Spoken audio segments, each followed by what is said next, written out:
imortal da Academia Amazonense de Letras, o nosso escritor, professor, Tenório Teles.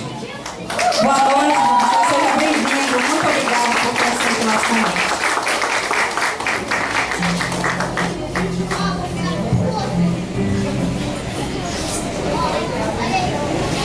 Eu quero começar agradecendo a escola pela lembrança e pelo convite.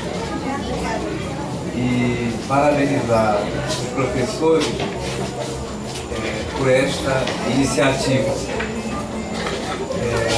Algumas pessoas acham que realizar um evento como este é uma coisa que não tem importância. É uma bobagem, que além do mais dá muito trabalho organizar. Mas eu vou dizer uma coisa a você.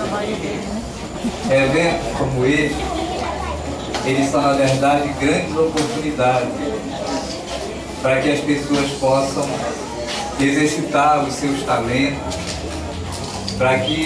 oportunidade para que as pessoas possam demonstrar aquilo que aprenderam, e também são oportunidades para que as pessoas possam vencer o medo, porque não é fácil falar em público, é muito difícil. Mesmo para quem já fala muito em público, para quem já tem experiência, toda vez que você vai falar em público, principalmente com muita gente, você fica intimidado, fica receoso. Eu fiquei prestando atenção em cada um de vocês, e eu sei ter participado aqui na frente dessa programação. Eu sei que foi uma grande vitória para cada um de vocês, foi uma superação.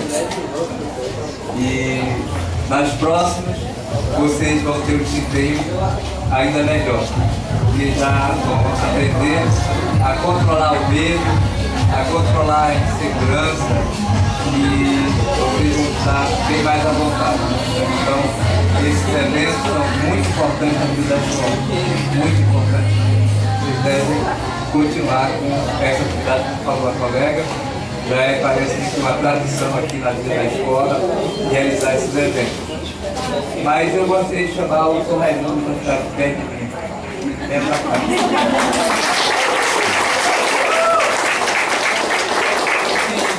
Eu quero homenagear todos os alunos aqui na figura do Sr. Raimundo. Por que eu chamei o Sr. Raimundo? Porque o Sr. Raimundo aqui é um exemplo, falou o Liliano, é um exemplo que fala muito mais que as palavras, porque é uma pessoa que está aqui vivendo a experiência mais bonita da vida. A experiência mais bonita da vida é a experiência do conhecimento. Essa é a experiência mais bonita da vida. A coisa mais triste que existe é o ser humano que vive na escuridão, na falta do conhecimento, na falta do saber, na falta das palavras, na falta da leitura. Quando uma pessoa aprende a ver, ela aprende a ver o mundo com outros olhos. Ela tem a sua vida transformada. Por isso que Jesus Cristo falava que nem só de pão vive o homem, mas também da palavra.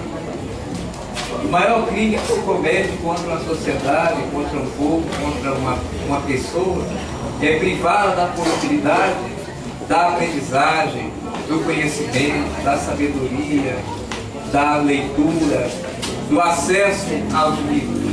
Esse é o maior crime que se comete contra uma sociedade, contra um povo, contra um ser humano. Por quê?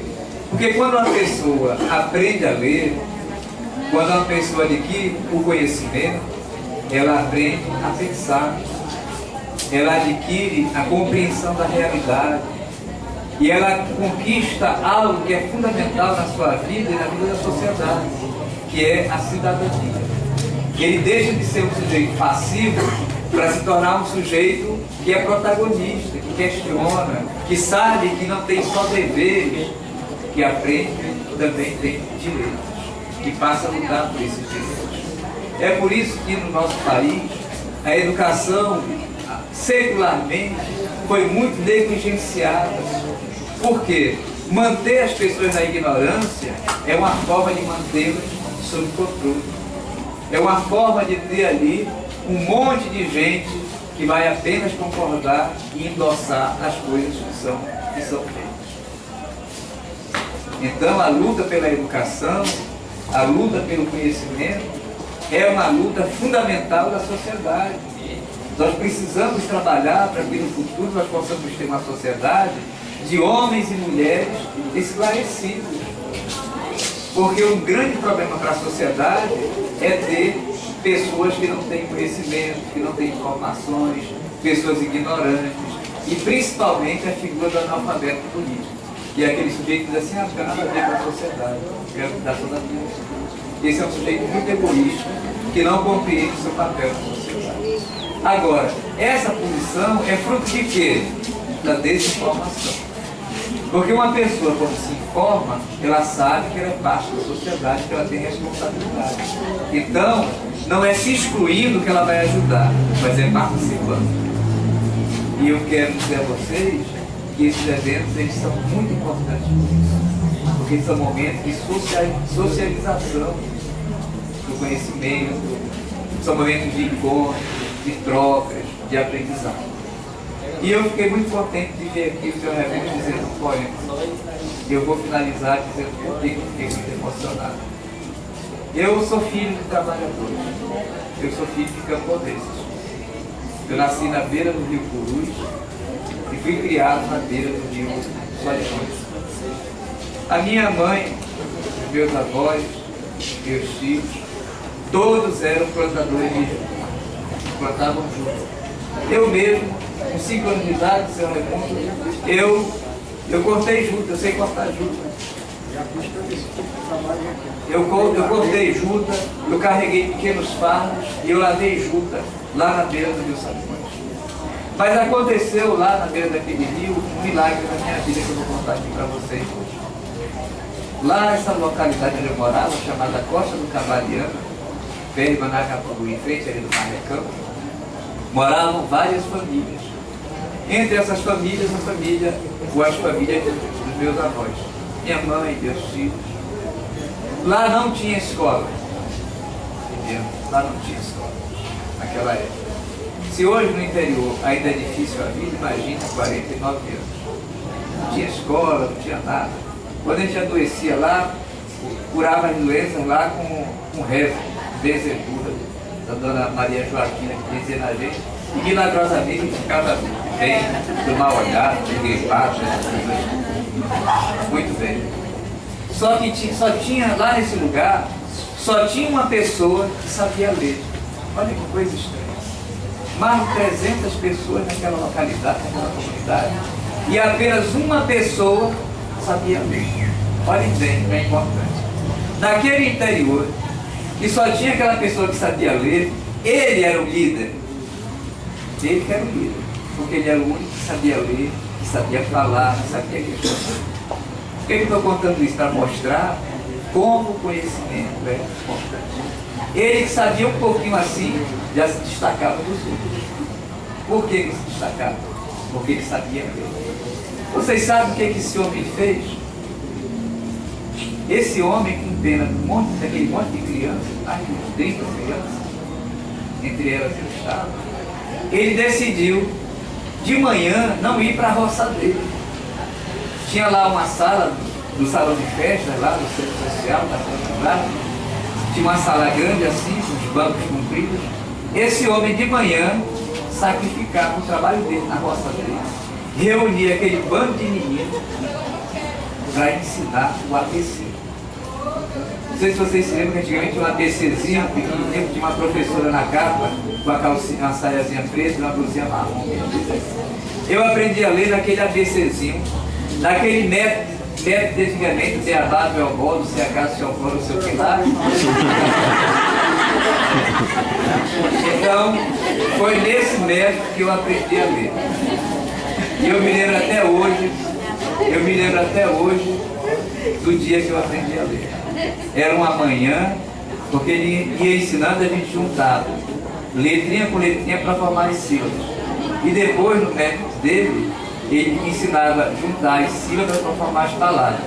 Aí depois que a gente já sabia formar as palavras, juntar as palavras para formar as frases. Então eu me lembro até hoje do dia que eu aprendi a ler, uma manhã ensolarada, em que nós aprendemos a juntar as palavras e formar as frases.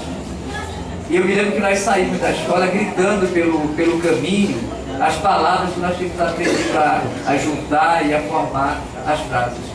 A gente saiu gritando pelo caminho, canarana, bananeira, sabe, essas coisas assim, né? Maria Mole, enfim, eu aprendi a ler. Na casa do meu avô, o único livro que existia era a Bíblia. Meu avô era um homem muito conservador. Ele escondia a Bíblia dele lá em cima, numa prateleira muito alta, para ninguém pegar. Porque ele dizia que era um livro sagrado e que ninguém podia pegar naquilo, que era pecado. Mas menina teimoso, né? O meu avô tinha saído para a roça, eu coloquei lá um banquinho, subi em cima da mesa e peguei a Bíblia e fui ler escondido, porque era um sacrilégio isso. Quando a mamãe chegou, que me viu lá com a Bíblia, lendo, ela achou que eu estivesse mentindo, que eu estivesse brincando. E eu lendo lá, um pouco tortamente, mas estava lendo a Bíblia lá. E ela estava brincando aí, deixa disso, teu avô vai brigar contigo. Mas ela chegou perto e descobriu que realmente eu estava lendo.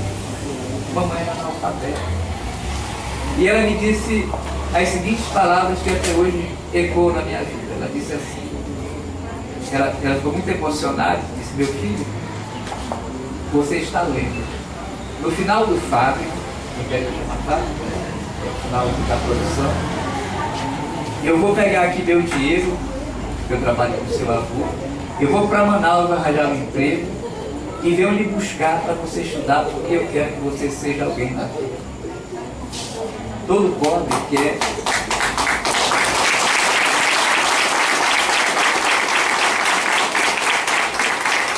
Todo pobre quer que o filho estude para ser alguém na vida. Porque o pobre sabe que essa é a maior riqueza que ele pode dar para o seu filho. O pobre não vai deixar bem, dinheiro, não vai deixar nada. O pobre é o sujeito mais consciente da sociedade. Os ricos acham que fazem grande coisa, deixando para os seus filhos dinheiro, propriedades, coisas materiais. Tudo isso é besteira. Tudo isso passa, tudo isso acaba.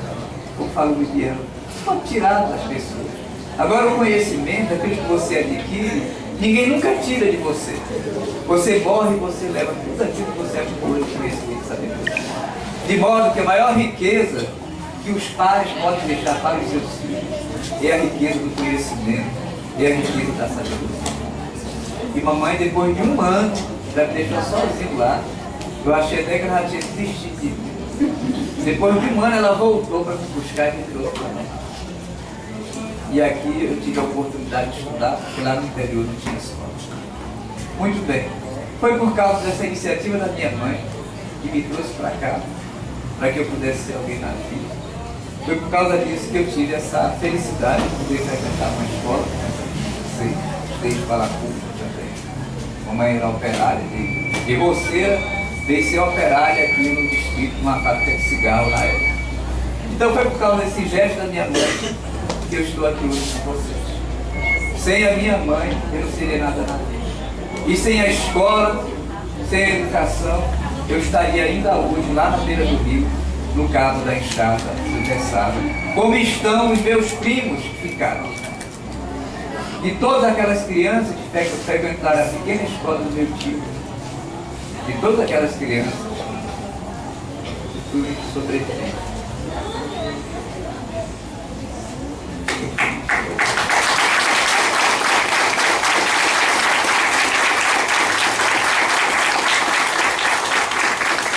Eu só sobrevivi, eu tenho certeza disso. Eu só sobrevivi porque eu estudei.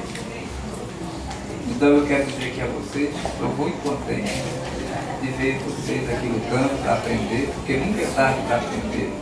E eu quero dizer a vocês que eu sei, não porque me disseram, eu sei o valor que a educação, valor, professor, eu sei o valor que a educação pode ter na vida do ser humano. De modo que eu encerro agradecendo aos professores por isso.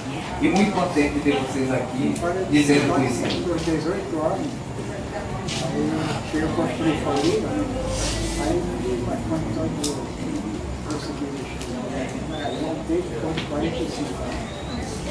E não pare mais. Eu quero terminar com um poema, então, aqui. Um poema de um poeta alemão que falou das pessoas que lutam. E eu quero dedicar isso a você. Eu estou muito contente hoje aqui. Diretor, se me der licença, eu também posso falar uma palavrinha da minha vida. Eu fui uma menina... Venha pra cá.